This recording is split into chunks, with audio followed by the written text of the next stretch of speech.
मेरा प्रयास होगा कि सरकार के माध्यम से भी अधिवक्ता के हित में जो बेनिफिट हो सकता है उसको लेने का प्रयास करेंगे। जैसे अधिवक्ता की लाइब्रेरी के लिए फंड की व्यवस्था हो, पर्सनल लाइब्रेरी, अधिवक्ता के घर बनाने के लिए व्यवस्था हो, अधिवक्ता के लाइफ इंश्योरेंस के लिए व्यवस्था हो, ऐसी व्यवस्था इतना सिखा देता है कि वो वकालत कर सके। लेकिन जयप्रकाश सहाय सर जो हैं वो हम लोगों को ये बोलते कि नहीं, वो वकालत करना ही, लॉ करके सिर्फ वकील बनना ही नहीं है, इसके आगे भी आप देख रहे हैं। और अभी हमारे साथ जयप्रकाश सहाय जी, ये लगातार 1988 से यहाँ अपना सेवा दे रहे हैं। ये कई बार पूर्व में कार्यकारिणी के सदस्य भी रहे हैं बार काउंसिल के।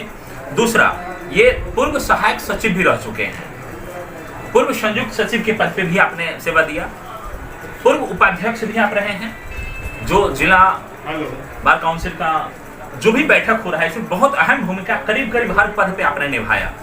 हम आपसे ये जानना चाहेंगे, इस बार आपने अध्यक्षता का एज ए प्रेसिडेंट अपना जो नामांकन किया, क्या कहना चाहेंगे और क्या कह के आप इन लोगों से अपने पक्ष में वोट डालने की अपील करेंगे कि इस बार अगर आप अध्यक्ष बने तो कुछ नया देखने को अगर मिलेगा बार काउंसिल में, तो क्या मिलेगा? देखिए, अध्यक्ष की जो भूमिका होती है वो कार्यकारिणी के द्वारा जो निर्णय लिया जाता है उस पर निर्भर करता है।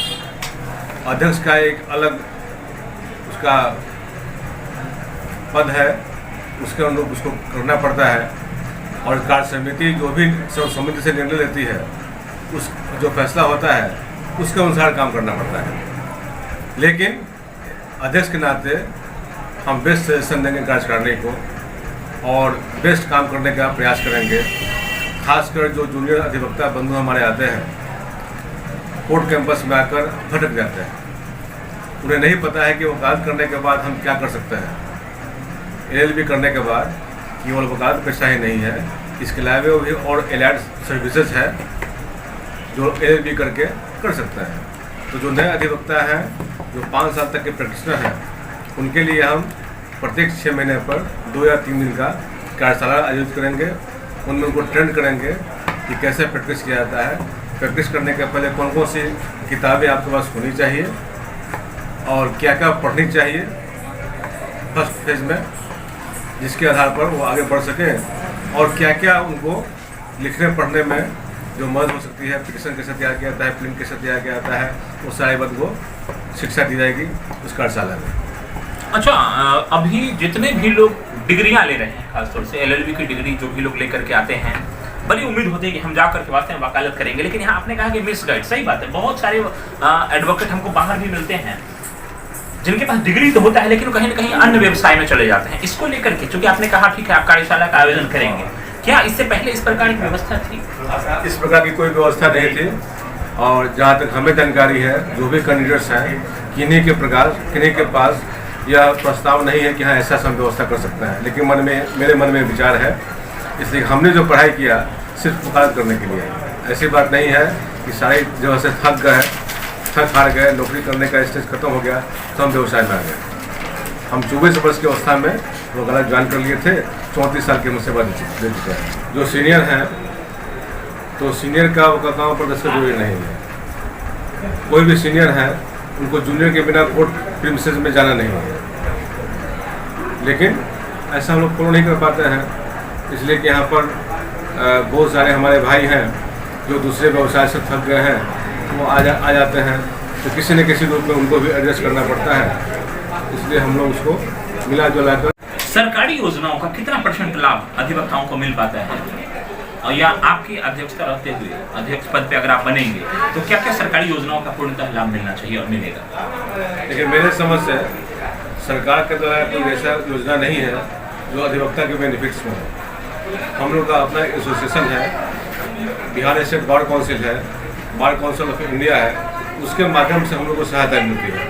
लेकिन सरकार की योजना में कोई ऐसा नहीं है कि अधिवक्ता पद के लिए उचित है, और जो जब अध्यक्ष बन जाएंगे तो उसका जो उनका रिक्वायरमेंट सर बोले हैं वो सब पूरा करेंगे। सीनियर जूनियर्स का भी होता है, सीनियर्स को रहता है कि जूनियर सिर्फ वकील बने, लेकिन जयप्रकाश सर उनमें ये है कि जूनियर जो है वो सिर्फ वकील नहीं बन के रहे। उनका ये है, जैसे कि वो हम लोग प्रैक्टिस भी उनके साथ करते हैं, तो उनका ये मोटिव रहता है कि हम लोग ये कॉम्पिटिशन निकालें, हम लोग जुडिशियल की प्रिपरेशन करें। हर सीनियर में ये नहीं रहता है, हर सीनियर इतना सिखा देता है कि वो वकालत कर सके, लेकिन जयप्रकाश सहाय सर जो हैं वो हम लोगों को ये बोलते कि नहीं, वो वकालत करना ही, लॉ करके सिर्फ वकील बनना ही नहीं है, इसके आगे भी बहुत कुछ जाना है, आगे प्रैक्टिस करना है, ये बुक पढ़ना है, वो बुक, हम लोगों को ऐसा गाइड करते हैं कि हम लोग आगे करें। हम लोग सारे ऐसे सीनियर है, सोचते ही नहीं है जूनियर के बारे में, लेकिन ये जयप्रकाश सहाय हैं जो सोचते हैं और इस दिशा में काम भी। उम्मीद है कि आएंगे तो इसमें हम लोगों को नया कुछ देखने के लिए मिलेगा, परिवर्तन होगा। अभी हमारे साथ एडवोकेट विनोद कुमार सिंह भी लगातार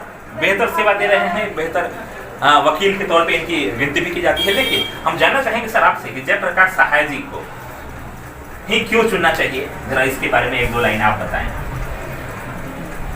जयप्रकाश सहाय जी को इसलिए चुनना चाहिए, सर जो है सहज सभी लोग से मेल जोल रखने वाले हैं और वकीलों के वेलफेयर के लिए, कल्याण के लिए बहुत काफ़ी इनका योजना है। इसलिए हम लोग चाहेंगे कि जयप्रकाश सहाय जी को काफ़ी मतों से जिताया जाए। यही मेरा। आप भी अपील कर रहे हैं, विनोद कुमार सिंह जी अपील कर रहे हैं कि अगर सहाय जी आते हैं तो शायद कुछ देखने को, जैसा इन्होंने अभी अनाउंस किया हमारे चैनल के माध्यम से कि बहुत कुछ देखने को मिलेगा।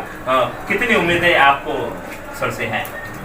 ये हम लोग को तो पूरा उम्मीद है कि अगर जयप्रकाश सहाय जी आएंगे तो रियली माने जो पहले से जितना काम हुआ है उससे कहीं बेहतर काम होगा, और जो भी वकील जो है अपना बात रखना चाहेंगे सहज रूप से इनके सामने रख सकते हैं और इस पर सर अमल करेंगे।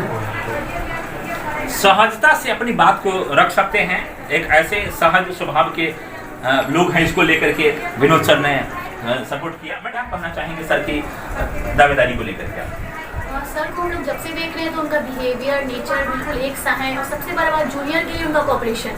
कहीं भी जगह जूनियर अगर जाते हैं सीनियर के साथ तो बहुत अनकंफर्टेबल लगता है, वो सोचते हैं पता नहीं हमें काम मिलेगा कि नहीं मिलेगा, बट सर हमेशा जूनियर्स को कोऑपरेट करते हैं। वो हम लोगों को डांटते हैं कि तुम लोग ये काम करो, वो चाहते हैं कि जूनियर आगे बढ़े। बहुत जगह ऐसा नहीं होता है, लोग सिखाते हैं बट ऐसा रहता है कि नहीं, कहीं जूनियर को उतना ही सिखाएं कितना काम है, लेकिन सर चाहते हैं कि नहीं वो उनसे भी आगे हम लोग जाएं। हम सर हम लोगों को बिल्कुल डांटते हैं कि नहीं तुम लोग ये करो, वो करो, मूव करो, ये करो, बिल्कुल कोऑपरेट करते हैं और मतलब काम करने देते हैं हम लोगों को कि हम लोग आगे बढ़े। परिचय क्या देंगे आप? जयप्रकाश सहाय जी जो पहले भी कई पदों पे रह करके लगातार बार काउंसिल के लिए कुछ न कुछ करते ही हैं। फिलहाल हमारे चैनल के माध्यम से जो भी लोग जुड़े हैं तमाम दर्शकों को बहुत बहुत धन्यवाद कि अपना एक बेहतर अध्यक्ष चुनिए कि आपके बार काउंसिल का बेहतर विकास का कार्य हो सके और आने वाले समय में जो भी इस पेशे से जुड़े हुए लोग होंगे उनको एक कहीं ना कहीं बेहतर गाइडलाइन की सुविधा उपलब्ध किया जा सके। फिलहाल तस्वीरें मॉनिटर चैनल के माध्यम से देख रहे हैं, हमारे संजय प्रकाश जी बात कर रहे थे जो बेबाकी से अपने बात भी रखे। फिलहाल हमारे चैनल के माध्यम से जुड़े तमाम दर्शकों को बहुत बहुत धन्यवाद। आपको भी बहुत धन्यवाद।